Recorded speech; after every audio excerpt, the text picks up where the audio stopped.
Transport Secretary Chris Grayling on the Andrew Marr said John McDonnell is talking nonsense. Transport Secretary Chris Grayling on the Andrew Marr show said farmers should grow more here. The prospect of a no-deal Brexit was front and center and what to do about it of the Sunday politics shows this week. Chris Grayling was also called ridiculous for suggesting Britain's farmers should grow more here to protect consumers from price rises post-Brexit. The Transport Secretary was speaking on the BBC's Andrew Marr show and he also repeated the line "Britain will succeed, come what may." The big reveal from Labour was Shadow Chancellor John McDonnell's admission that his party's MPs were prepared to work with rebel Tories to vote down a no-deal Brexit should Theresa May return from Brussels empty-handed. The big-name guest on the BBC's Andrew Marr show, meanwhile, was failed candidate for US President Hillary Clinton, who drew comparisons between the disgraced Hollywood movie mogul Harvey Weinstein and US President Donald Trump. She also raised fears about the damage no deal could do to Britain's economy. Here's our Sunday show's roundup. The Andrew Marr show. I worry for our country. At John McDonnell says if Tories can't get Brexit deal they should let Labour do it. https://co.x6parkog@gmarpic.twitter.com 9jjm9boxl BBC News UK. At BBC News October 15, 2017, Shadow Chancellor John McDonnell opened his interview with the BBC's Andrew Marr by urging the government to come to their senses about the potential economic damage of a no-deal Brexit. He said Labour was working with other parties to ensure the country does not leave the bloc without securing a good trading relationship. I don't think there's a majority for no deal, he said. I think on a cross-party basis you'll see in the debates in the coming week the government will get the message, there will be a deal. McDonnell was also asked about his Labour conference speech in which he pledged to bring PFI contracts back in-house. Asked how much it would cost, McDonnell said I don't think it will cost us anything in the long run. Suella Fernandez MP, meanwhile, criticised McDonnell's approach, adding John McDonnell's admission that Labour would accept any Brexit deal at any cost to ordinary working families proves that Labour would be prepared to see the UK at the EU's beck and call for years to come, which is not what people voted for last June. Chris Grayling says a no-deal Brexit will mainly be bad for the EU and Britain will succeed whatever happens. marpic.twitter.com ob6eacher5v. The Andrew Marr show. At Marr show October 15, 2017, Transport Secretary Chris Grayling said the Shadow Chancellor was talking a lot of complete nonsense as MPs had already voted to leave the EU via the Article 50 legislation. He told Marr negotiations were where I would expect them to be despite the EU's chief negotiator Michel Barnier expressing alarm this week at the lack of progress. Grayling said John McDonnell threatening to derail this bill is John McDonnell threatening to create the kind of chaotic Brexit he himself is warning against. The cabinet minister was then shown a video in which, during the Brexit campaign, he claimed the country could easily trade with the EU tariff-free. Grayling said I still agree with myself. The National Archives via Getty Images. Dig for Victory was a 1941 campaign post. WW2 Marr then put quotes in the media from Tory MPs rating the chances of a deal as 5,050. I think Britain will succeed but we won't get to that position, he said. It is the one thing I would agree with John McDonnell on. He went on, it is bad for the European Union if we don't have a sensible trading negotiation. Grayling said the government was planning for no deal outcome. Marr asked what this would mean for food prices, to which the Transport Secretary replied it would mean producer supermarkets bought more at home, that British farmers produced more, they grow more here, that they bought more from around the world and it would damage French producers and European producers. Chris Grayling says if there is no Brexit deal, UK farmers will grow more.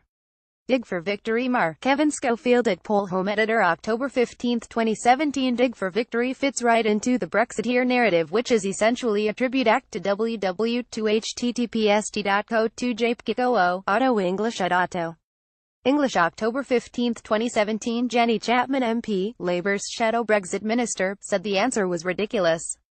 Rather than planning for no deal, ministers appear to be telling us to dig for no deal, she said. British farmers already work incredibly hard and to suggest that they could simply grow more food is ridiculous. A no-deal Brexit will be a very big disadvantage to Britain, says at Hillary Clinton. marpic.twitter.com Kinujirigzeb. The Andrew Marr show. At Marr show October 15, 2017. Hillary Clinton was also on the program.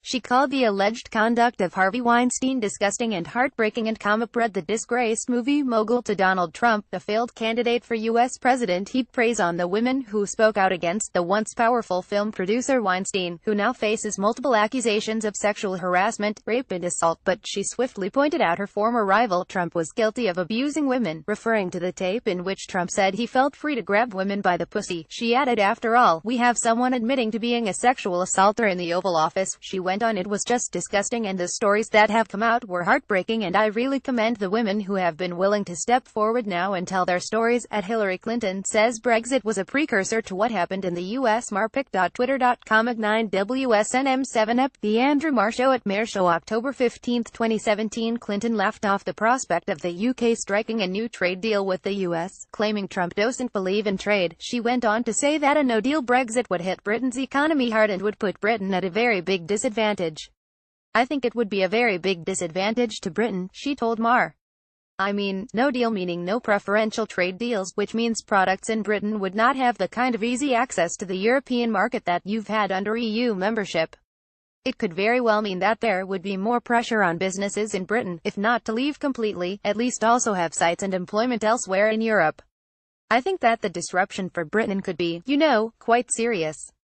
Peston on Sunday. Shadow Brexit Secretary Keir Starmer was the main guest on ITV's Peston on Sunday. He told presenter Robert Peston it was blindingly obvious a final deal would not be struck within the 2-year time frame since Article 50 was triggered, adding, "Therefore we have a pretty stark choice in March 2019. We either go off the cliff with a no deal, which would be disastrous, or we go to sensible transitional arrangements." Starmer refused to give a figure for what Labour would pay for the Brexit divorce bill, after a letter from David Davis asked him to spell out their bottom line figure, he said.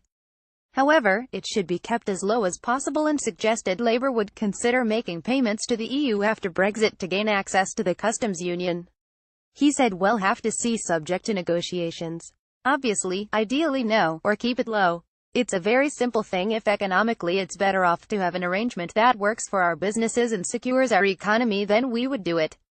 He maintained the Labour line, which was that Parliament should have a say on the deal. Former Education Secretary Nicky Morgan, another of Peston's guests, was asked how much she disagreed with Shadow Brexit Secretary Starmer. She replied, "I think there are nuances around the edge, but I think what's happening is there is a majority of parliamentarians who want to see a sensible deal that is going to protect our economy as far as possible." She added, "It's important to realize that no deal does not mean status quo. I think some people out there think you agree a deal or you leave or you carry on as we are. No deal is not the status quo. It is something far more cliff edge and far more dramatic than that. No deal is not the status quo." At Nicky Morgan 01 thinks it would be much worse. But would planes be grounded after Brexit? PestonPic.twitter.com Banjived. Peston on Sunday. At Peston on Sunday, October 15, 2017. Next up was Housing Minister Alok Sharma, who was asked why so few of the Grenfell residents had been housed in the wake of the tragedy. "Only 10 have been permanently rehoused," said Peston, but Sharma said 111 had accepted an offer. "We need to work at the pace that people find acceptable for them," said Sharma. He added more North Kensington homes were being made available before he said he and other ministers were meeting with families on an individual basis. Are those affected by the Grenfell Tower fire being rehoused fast enough? At Peston challenges Housing Minister at Alok Sharma. RDG PestonPic.twitter.com 543 Alj. Peston on Sunday. At Peston on Sunday, October 15, 2017. Former advisor to Jeremy Corbyn Matt Cousin told the Peston he thought Theresa May will be forced to resign in 2019 because Brexit negotiations will fail and, as a result, the UK will stay part of the bloc. He added the next Tory leadership contest will then be between a Remainer and an MP pushing for a no-deal break from the EU, and an election could take place at the same juncture. He said, "Because of the way negotiations have been handled, I don't think we're going to get a deal, so I think we're going to end up staying in the European Union. Therefore I think Theresa May will resign in 2019. Then there will be a leadership contest between someone who wants no deal and someone who wants to stay in the European Union, and we could have an election that year." A croissant finally gets eaten by Matt Sorbonne. At Peston on Sunday. Pic.twitter.com UXOLDH. Nicky Morgan MP. At Nicky Morgan 01 October 15, 2017. Patterson on Sunday. Sky News. Niall Patterson secured an interview with UKIP's new leader Henry Bolton. He was asked about claims circulating on Twitter that Bolton would kill a badger with his bare hands. The party's General Secretary Paul Oakley had wrote on Twitter, "Unlike the feeble old parties, only UKIP has a leader who is mighty enough to kill a badger with his bare hands." Bolton, appearing on Russia Today previously, said he could probably do that. Questioned about it by Patterson, he said, "They gave me a few options as ideas for an initiation ceremony into the leadership of UKIP, from Lib Dem candidate to UKIP leader. Henry Bolton talks about his interesting political journey. Patterson picked out Twitter.com Sabaxco, Sunday with Patterson at Ridge. Sunday, October 15, 2017. The one that was probably the most suitable for me was chasing a badger across Dartmoor, capturing it and then breaking its neck with one spare hand, which was a slightly unusual thing. Patterson said it was possibly the strangest question he had asked. Bolton said it was a little odd.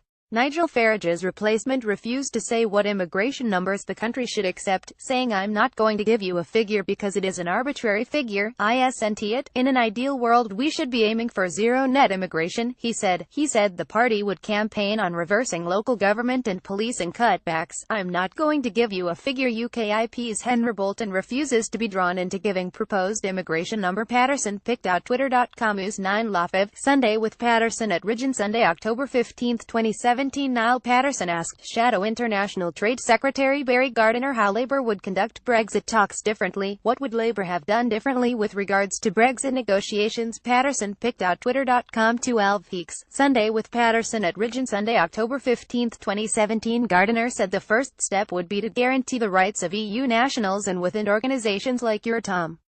He said of the stance on EU nationals, the reason for that is that it sets a tone of mutual trust. That is what the government has failed to do here.